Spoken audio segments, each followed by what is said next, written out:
Hey guys, welcome to question MM443 of the Maths Methods Fortify study guide. So we've got a construction company which buys steel girders from two different manufacturing plants, Plant A and Plant B. Steel girders can be considered to be either rough or smooth. 2 out of every 7 girders bought from Plant A are smooth, while 3 out of every 7 girders bought from Plant B are smooth. Let 3p on 2 be the proportion of girders that the construction company buys from Plant A. Awesome. Find in terms of P the probability that any given girder the construction company buys is considered rough. Awesome. So there's multiple possibilities for this, right? So immediately we need to recognize that we're dealing with conditional probability, okay? Because if it comes from Plant A, there's a 2 in 7 chance that it's smooth. If it comes from Plant B, there's a 3 in 7 chance that it's smooth. So we know that what plant it comes from determines whether it's rough or smooth, right? So the probability that a girder is bought from Plant A is 3p on 2. Right? That's what the question tells us, which means that the probability that's bought from Plant B is 1 minus 3p on 2, right? Because both of these have to equal to 1. Now, if it comes from Plant A, it can be either smooth or rough. If it comes from Plant B, it can also be smooth or rough. Now, if it comes from Plant A, the probability that it's smooth is 2 in 7, which means the probability that it's rough is 5 in 7. If it comes from Plant B, the probability that it's smooth is 3 in 7, and the probability that's rough is 4 in 7, right? Because this has to equal to 1, this has to equal to 1. Now, we're looking for the probability that it's considered rough, right? So we're looking for it comes from Plant A and it's rough, or Plant B and it's rough, okay? So what we're looking for is this path here, or this path here. And what we get is the probability that's rough is equal to this probability times this probability, plus this probability times this probability. 1 minus 3p on 2 times 4 on 7. Awesome. Now what we end up with, this is just a 1 mark question. It probably should be worth 2, but this is, you're just going to get questions sometimes that don't kind of reflect what you should get. So putting this into our CAS, we get 3p plus 8 over 14. And this is our first mark and our final mark for part A. So guys, that's it for that. If you have any questions about how to create this or what the thinking is behind creating a tree diagram, just let me know and I will talk to you about it. All right, let's move on to part B. Part B, I, is a 2 mark question. I'm going to leave this tree diagram here because we're going to need this. BI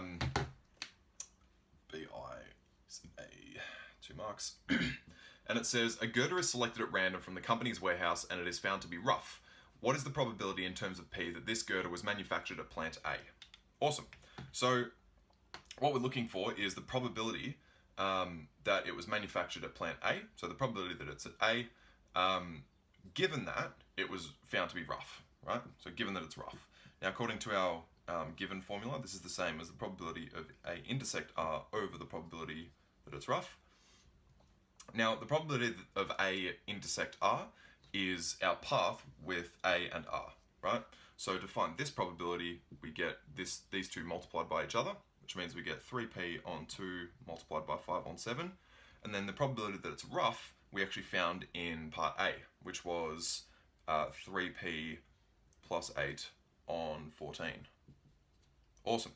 Now, this is actually our first mark here.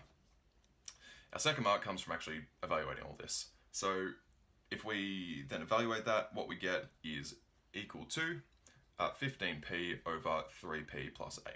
That's our second mark. So guys, that's our second and final mark for part BI. Let's move on to part BII. Part BII is a 1 mark question and says, find the value of P if the probability that this girder was manufactured at Plant A is 1 in 5. Cool. So what we're essentially saying is that, because this is the probability that it was manufactured at Plant A, which means that this is equal to 1 in 5. So we're going to need to solve for P based on that. So we can say that 1 in 5 is equal to 15p over 3p plus 8.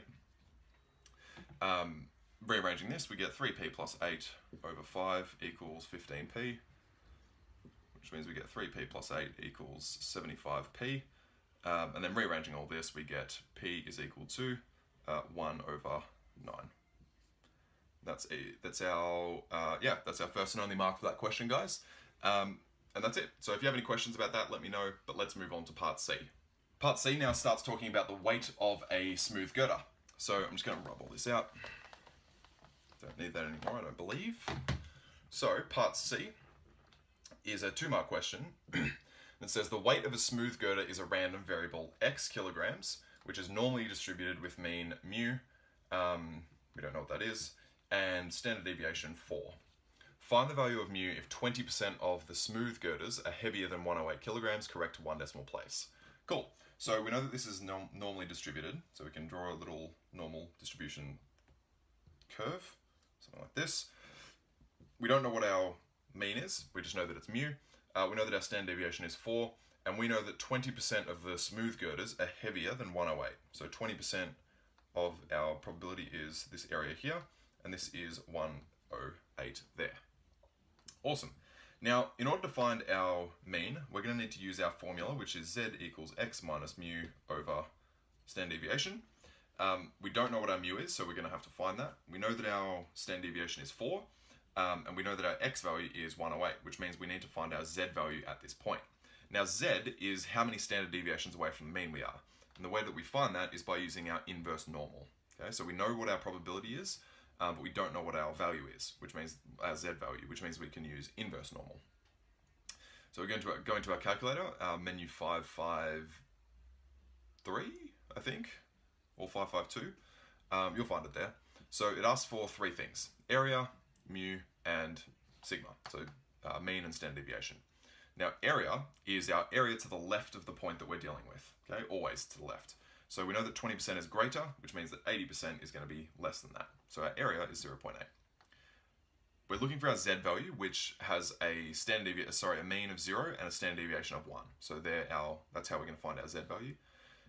Plugging this in, we get z equals 0.8416, which is our first mark. So now we have 3 of these values, which means we're going to be able to solve for mu. So we know that our z value is 0.8416, which is equal to our x, which is 108, minus our mu, we don't know what that is, that's what we're trying to find, over our standard deviation, which in our case is 4.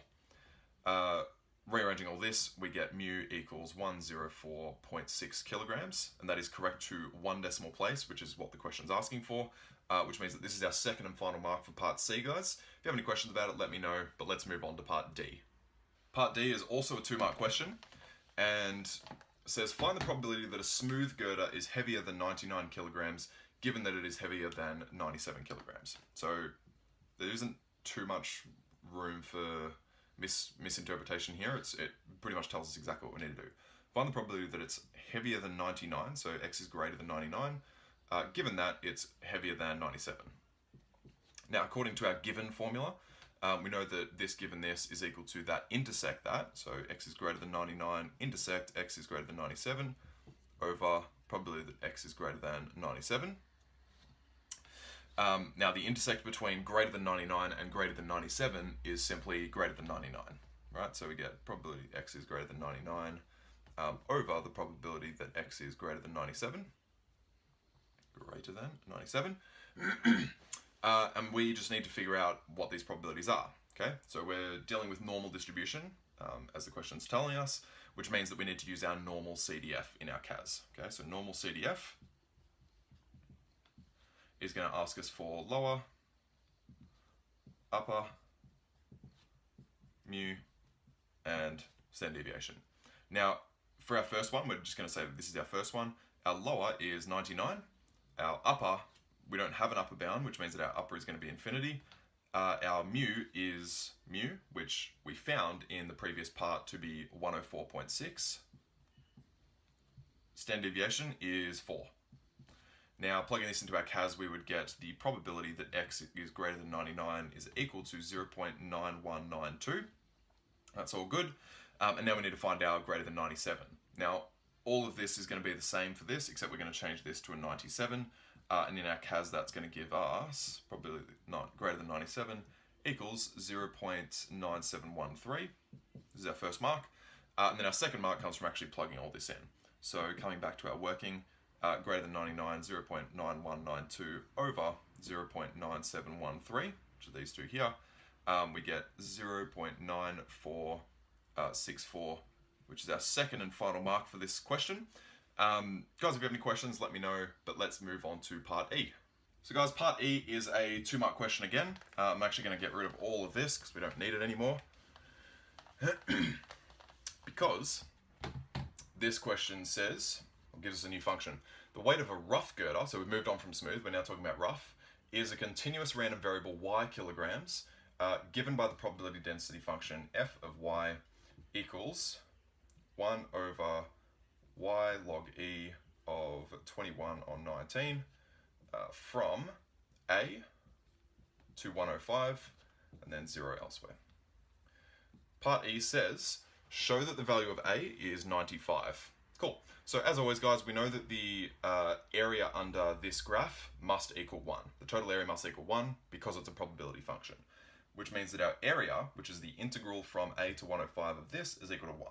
So area from a to 105 of this bit here, 1 over y log e of 21 over 19 dy. And that's our basically setup equation, okay? So what we're actually going to do now is take out 1 over log e of 21 on 19 as a factor.